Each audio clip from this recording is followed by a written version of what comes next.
It is a sad fact, but often money can stand in the way of recovery for people who are sick or seriously hurt.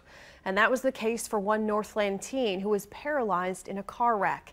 Abigail James has an update now on his remarkable recovery. Well, this here is a picture of now 17-year-old Caden Hoff paddleboarding. It was taken only a year and a half after he was told he was paralyzed from the chest down.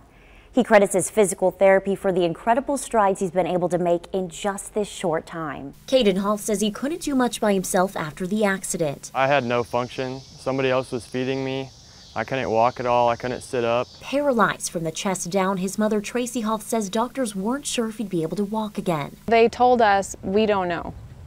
We don't know. That's all we heard. Now, after a year and a half of therapy, Caden is doing things like most 17-year-olds, things that are well beyond what most spinal cord patients are able to do. Hanging out with my friends again, I'm swimming, playing a little golf. Caden went through major rehabilitation for 75 days in Colorado, but insurance was only able to cover 60 days. Initially, the first week after his accident, they told us we had to pay half of the $40,000 that it would take for the 15 days in the hospital. When the family came back to Kansas City, they still had 6 months of therapy left. Well, you don't want to stop therapy, but what do people do and they can't afford to pay for it? That's when a foundation called Falling Forward stepped in.